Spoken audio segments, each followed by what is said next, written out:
Katonda awonye emikono emikalu kuba Katonda awonye omukono omukalu aguwonyezaawa aguwonyeza mu yekaalu kati waliwo abantu abagenda mu bifo ebyenjawulo ng'onoonya kuwonyezebwa okw'omukono gwo okuwonyezebwa kyeki omukono omukalu gweguliwa omukono omukalu gwe guno Bishop gwatugambyeko nti nga walina ekintu wakwatako ku ssente wavugako ku mmotoka wabeerako mu mbeera ennungi eyeeyagaza naye tomanyi ki ekyabaawo omukono ne gukala eyali asayininga zi checks nga tokyamanyi na checks bwe bazijja eyali akwata ku ssente eyali avuga emmotoka kwegamba nga tokyamanyi naye nga tomanyi lwaki embeera yatuukawo bwetyo manya nti omukono gwakala kati n'olw'ensonga yatugambye nti omukono okugusabira ne gutereera obeera mu yeekaalu ya Mukama tewaliwo ogenda okubeera Mukama oba Katonda akuwonya omukono nga toli mu kubeera wookwe karo kyambala kisa ky'ennyindo ndaalo nga bulijjo mu programu kiki kyoyize we bali kunegattako gwe yakannegattako ate gwe nga obaddewo Mukama akuwonya omukisa manyi nti oyize kinene kyogenda okumbuulira ng'oyitira ku nooti musanvu n'otemu 23 lunaku lwa Mande jjukira Mukutula Njegere waali wano ku CFC oba Christianity Focus Center Mengo Kisenyi wa Bishop Livingstone Chiganda wano wetubeera mu LC1 Chiganda zone jangu mu Mukutula Njegere Katonda abeeko engeri gyawonya ogwo mukono gwakala ogenda okujjenna kivubo nga 3 nga omwaka tugukomekereza nga nawe olina kyolinawo nga nawe olina bwoli obulungi mu ngeri emu oba endala itira kuno tumusamu notemu lwenda 3 oyogereko nange ombuulire gwe kiki kyoyize. Hello KTV. Hello wanji sebo no kingdom wanji oyize ogenze oyize ekyombulira amanyago kyoyize awo tugende ku mulala tuleme kulya budde nga tukyali mu kutotola bingi amanyago wokubidde esimu ne kyoyize okuva mu njiri y'omulabirizi Bishop Livingstone Chiganda tegobanga wakanegattako jasinga wakateekako TV yo nkujjukizaako bino Mukutula Njegere tomusubwa awamu ne lunch hours enakasero kuva ssaawa 6 paka 8 ez'amayaga eby'emisana tubeerayo nakasero awamu na wano mu Kisenyi nawo tubeera wabulizi b'enjiri abamanyi we bali okwisitula omuntu ow'omunda mu bigambo ebimu Bishop byatugambyeko mu njiri ya leero atugambye nti kiki ekyakala mu mukono gwo sooka wennoonyereze wandibanga waliwo ekyakala abamu ng'omwami ye yagenda ng'omukono baali bagukwatako mu biseera ebimu naye kati wetwogerera tekyali agukwatako ekitegeeza waliwo ekyakala mu bulamu bwo abamu mukyala abamu ssente abamu ebintu ebyenjawulo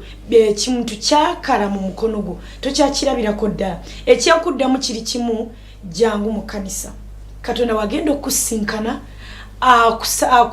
akuwonye akuddiza ekyo kyennyini ekyava mu ngalo zo ekyaleetera omukono gwo okukala n'otandika okunyolwa n'otandika okwekubagiza ekintu kyakala walina ssente nga gwe gwawola ebyalo amawanga naye wetwogerera kati onoonya n'ez'okulya olunaku nga tezikyaliwo ekitegeeza waliwo ekyatambulo ekitagenda bulungi jangu Mukutula Njegere ssaawa 12 zikusange ku kyaki ku Christianity Focus Center tofaayo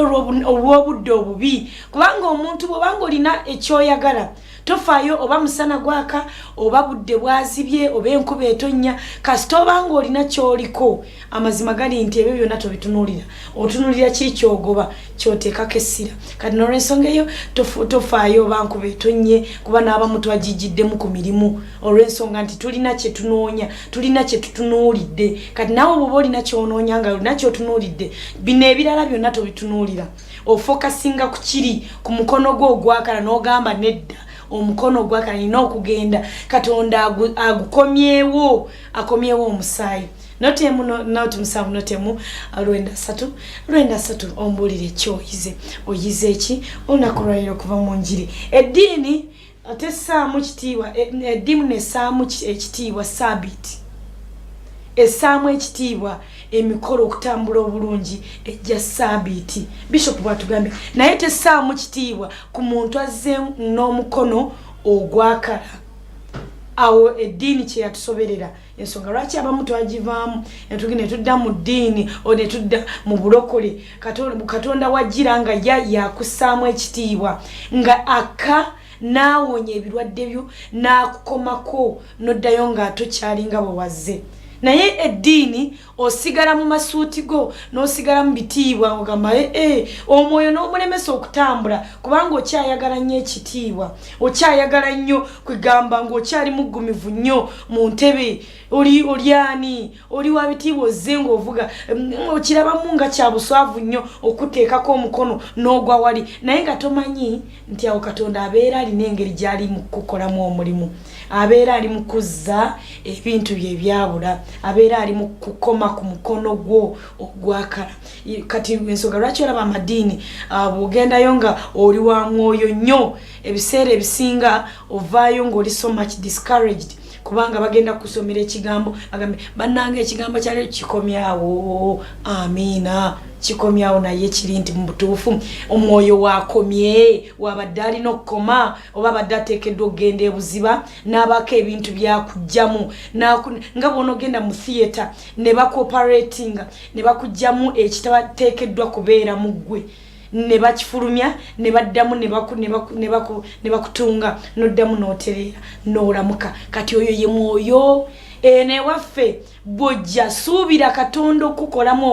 omulimu, suubira mwoyo okukolamu omulimu. Bishop byabadde agezaako tugamba nti eddiini essaamu nnyo ekitiibwa, essaamu nnyo ekitiibwa Ssabbiiti. So Katonda assaamu nnyo ekitiibwa omuntu we gwe yatonda ng'ayagala bwe banga ozze ng'olina ekikuluma oba kikusimbyewo ewa ogenda okuddayo nga mutuufu kyakutadde. Oyo ye Katonda assaamu ekitiibwa abantu be yatonda. Okay, onosonyiwa eddoboozi lyange si ya mulembe naye tunatambuliraho olw'ekisa kya Katonda. Tumwebaza okuba nti neera alikozesa. Otherwise yitira ku noti 793 ombuulire kyoyize lunaku lwa Mande gwali ku KTV yakatwegattako jangu mu mukutulanjegere ate nakivubo nga 3 tugenda kubanga tuyingira mu mwaka omupya n'amafuta amapya. Ogenda kusula mu bbaala, jjukira engeri gy'osulamu ekiro ekyo ye kyekidetermininga omwaka ogenda gumalawo otya. Njogera bino byonna okube ku noti 793 oyogereko nange ombuulire oyize eki. Hey, okay, Mukama atuwadde ekisa gwayagala okusabira wano ku CFC osobola okujja mu nnaku eza bulijjo n'okola appointment ne Bishop abeerawo n'akusabira n'omutotolera ebizibu byo n'akusabira abeerawo budde abeera abulina. Kati ate gwe ayagala services ez'enjawulo neera jangu ku Mande tuba ne mukutulanjegere olw'okubiri lunch hours zibeera zigenda mu maaso wano mu Kisenyi ne Nakasero. Olw'okusatu tubeera n'okusoma okw'abantu abagenda okuweereza Mukama. Then olw'okuna tubeera ne lunch hours. Olw'okutaano luno egenda kubeera overnight esembayo ekomekereza omwezi. Jangu tuyingire mu mwezi ogw'ekkumi ng'oli wanjawulo ebyaganye mu mwezi guno tobissaako maaso. Bwe zibanga ssente ze zaaganye tozitunuulira. Kati jangu Katonda ayagala kuyingize mu mwezi guli oyingire ng'oli ku mulamwa. Jangu ku CFC olw'okutaano luno tugenda kubeera na overnight egenda okuyingiza mu mwezi guli ate ng'oli wanjawulo. N'olw'ensonga eyo tosubwa. Overnight ebeera etandika ssaawa 9 ez'akawungeezi, emiryango gibeera miggule ssaawa 9. N'olw'ensonga eyo jangu obeere wa mukisa, obeere ekitundutundu ku overnight eno tewejjusa oyingire mu mwezi guli nga oli wa mukisa. Eddakiika zange ziizo ziweddeyo zigenderera naye kyenjagala okujjukizaako overnight nga bwe njikugambye ennaku z'omwezi tewakyali kulanga kulala olw'okutaano luno. at the same time ne nkujukizayo ne nakivubo engenaku z'omwezi 3 mulumu bye bitulina okufollowinga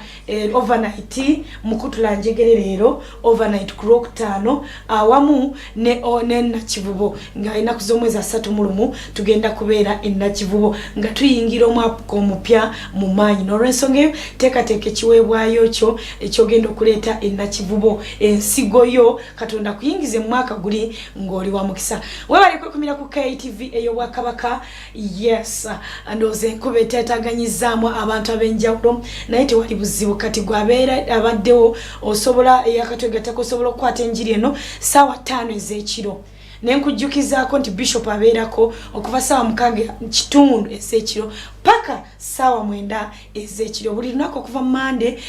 paka Friday awamu ne Sunday Mukama agenda kukola bulungi olina ekyokusabira kyo olina ekyagaana jangu Mukama akukolemu omulimu amalindirire ssaawa 2 gabeerako togeerabira beerako mu malindirire tegawemula tegesitaza gana agafu oyiga omanya ebigenda mu maaso mu ggwanga lyo Mukama era nakikuweera omukisa otherwise nkoze ne Mwami Samuel amune Alfred nga sobola kwerabira producer wange Joan fenna bwe tubaddewo mu program eyalero akumata kumira mpeera Mukama akunjagalire nze Karo Kyambala Kisache nyino nalo kura program chichi choize ku KTV bera bulungi